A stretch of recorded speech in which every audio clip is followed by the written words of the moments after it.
The pen felt heavy in my hand. It was a Mont Blanc, worth more than the car I drove 20 years ago. I looked at the contract sitting on the glass table. The acquisition of titanium ecosystems by a global conglomerate. The final price tag, $1.2 billion. I signed my name. Robert Sterling. The room erupted in applause. Lawyers, bankers, shareholders, they all shook my hand. They saw a billionaire. They saw a genius who turned trash into renewable energy. But as I looked out the window of the 60th floor in downtown Chicago, I didn't see the skyline. I saw a courtroom. I saw the day, 15 years ago, when I lost everything. And I saw the person who put the final nail in my coffin. My own son, Daniel. I walked out of the boardroom, ignoring the champagne. My assistant, Sarah, was waiting. She looked nervous. "Mr. Sterling," she said quietly. "He's here." In the lobby. Security wanted to throw him out, but you said to let him wait. "How long has he been there?" 6 hours. "Let him wait another hour," I said, buttoning my jacket. Desperation teaches patience. I went to my private office and sat in the dark. I needed to remember why I was about to do what I was going to do. I needed to remember the pain. 15 years ago, I wasn't a billionaire. I was an inventor with a small patent for recycling lithium batteries. I was being sued by a massive chemical company that wanted to steal my tech. I had a fighting chance. I had the truth. But then, they got to Daniel. He was 25 then. Fresh out of business school, hungry for fast money, embarrassed by his father's greasy hands and stained overalls. The chemical company offered him a job. A signing bonus. A sports car. All he had to do was testify that I had stolen the idea from them. I remember his eyes in the witness stand. He didn't even look at me. He looked at the judge and lied. "My father is a fraud," he said. "He stole the blueprints. I lost the patent. I lost the business. I was bankrupt. I lived in a storage unit for 2 years. I washed dishes at a diner to survive. But anger is a powerful fuel. I didn't just survive, I reinvented. I built a new technology, something better, something they couldn't steal. I built an empire out of pure rage. And Daniel? I kept tabs. The company that bought him chewed him up and spit him out. He bounced from failed startup to failed startup, addicted to the high life, gambling with money he didn't have. Now, he was downstairs. "Send him up," I told Sarah through the intercom. When Daniel walked in, I almost didn't recognize him. He was 40 now. The arrogance was gone, replaced by a gray, hollow look. His suit was expensive but frayed at the cuffs. He smelled like fear. "Dad," he said. I didn't stand up. I didn't smile. "Mr. Sterling," I corrected him. He flinched. "Right. Mr. Sterling. Look, I saw the news. The sale. Congratulations. Cut the noise, Daniel. Why are you here?" He swallowed hard. "I owe money. Bad money. To people who don't file lawsuits, they break legs. I owe $2 million. I made some bad investments. I tried to cover it with gambling. It spiraled. And you want a check? I'm your son, he whispered. They're going to kill me, Dad. Literally kill me. I have nowhere else to go. I stood up and walked to the window. You died to me 15 years ago in that courtroom. You sold your father for a job at a chemical plant and a Porsche. I was young. I was stupid, he cried out, falling to his knees. I'm begging you. Please. Just pay them. You have $1 billion. 2 million is nothing to you. It's not about the amount, I said, turning to face him. It's about the principle. You think money is the solution to everything. That's why you're here. That's why you betrayed me. You have no character. I'll do anything, he sobbed. I'll sign a contract. I'll pay you back. Just save my life. I looked at him. Really looked at him. I saw a man who had never worked for anything real in his life.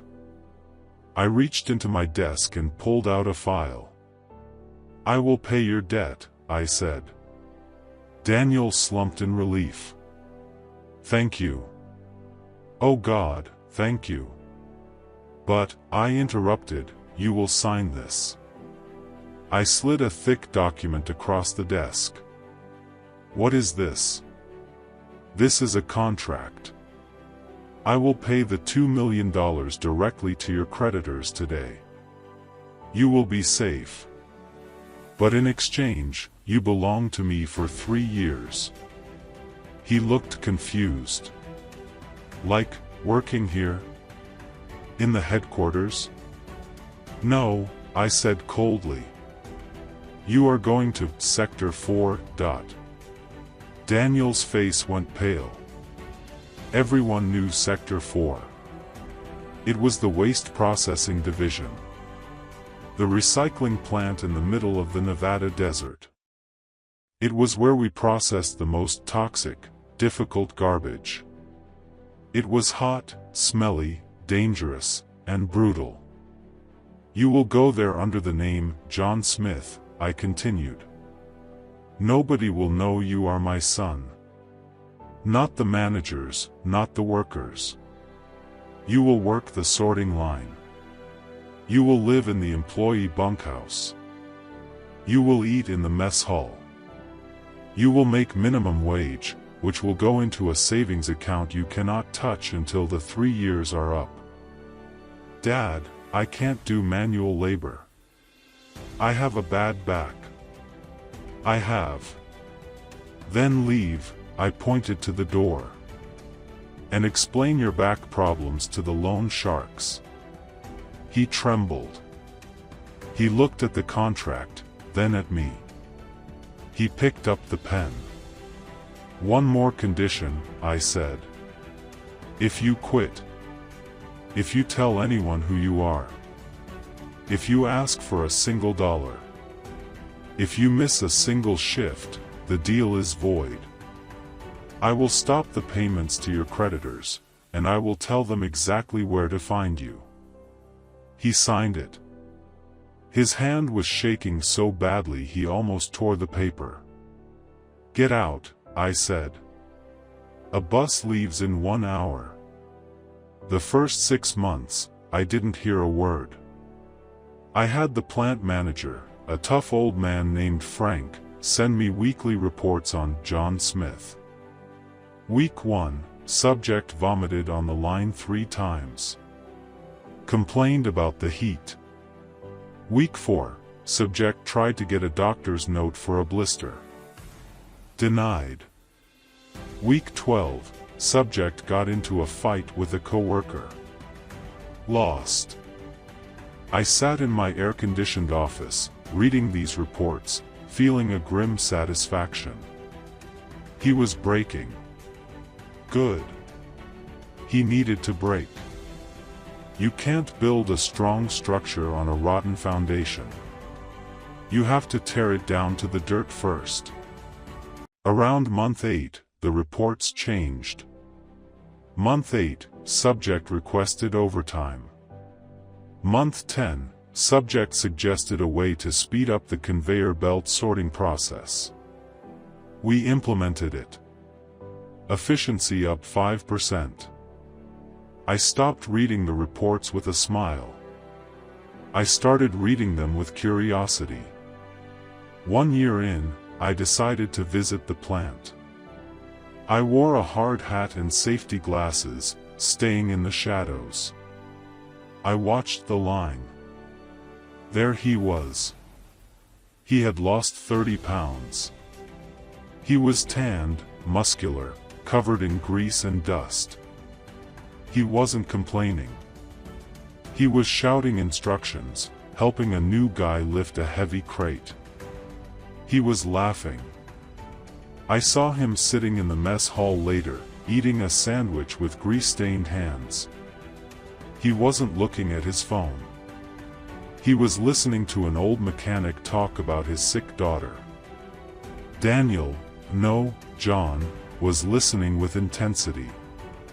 He looked real. I left without saying a word. 2 years passed. Then came the accident. I got the call at 3 a.m. An explosion in Sector 4. A chemical fire. My heart stopped. I flew out immediately. When I arrived, the fire was out, but the facility was a mess. Smoke was everywhere. Paramedics were treating people.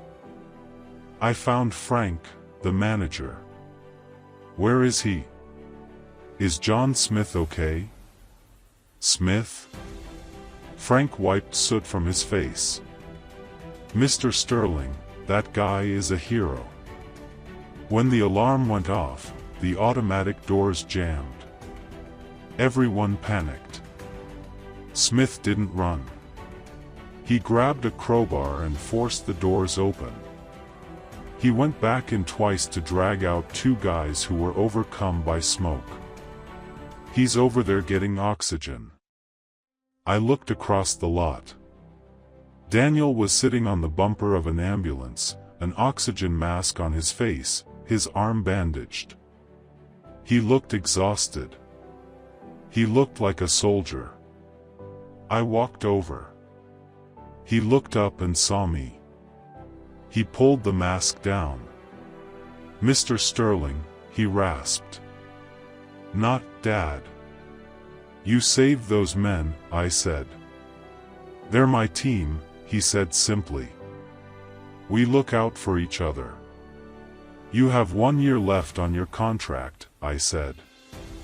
But given your actions today, I am willing to terminate it early. I'll write you a check for $5 million. You can go back to the city. You can start a business. You can be Daniel again. He looked at the chaos around him. He looked at his coworkers, who were coming over to pat him on the back. No, he said. I was stunned. No. It's $5 million. It's freedom. I am free, he said. He looked at his hands, scarred and rough. For the first time in my life, I sleep at night. I don't have to lie. I don't have to look over my shoulder. When I built that efficiency protocol last month, nobody cared who my father was. They respected me because it worked. Because I made it work. He stood up. Keep your money. I want to finish my contract. And after that, I want to apply for the floor supervisor position. Frank says I'm ready. I felt a lump in my throat that I hadn't felt in 15 years. You'd stay here? In the desert? Sorting trash? It's not trash, sir, he corrected me. It's raw material. It's the future. Isn't that what you always said? He put the mask back on and turned away to help Frank move some debris. I walked back to my car. I didn't cry. But I smiled. A real smile.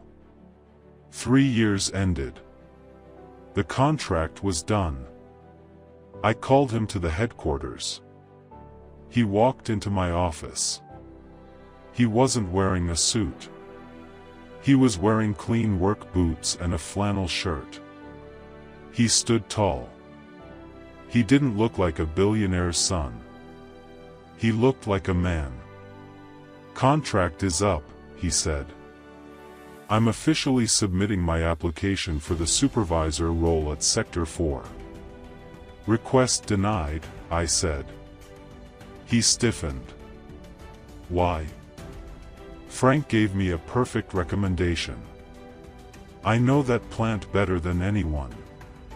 "Because you're not going to be the supervisor," I said. I stood up and walked around the desk. "I'm retiring, Daniel." He looked confused. "What?" "I sold the parent company, but I kept the operations division. I kept the soul of the business. But I'm too old to run it. I need a CEO who knows the business from the ground up. Someone who knows what it feels like to sweat on the line. Someone who knows that the workers are more important than the shareholders." I placed a new contract on the table. "I don't want a businessman," I said softly.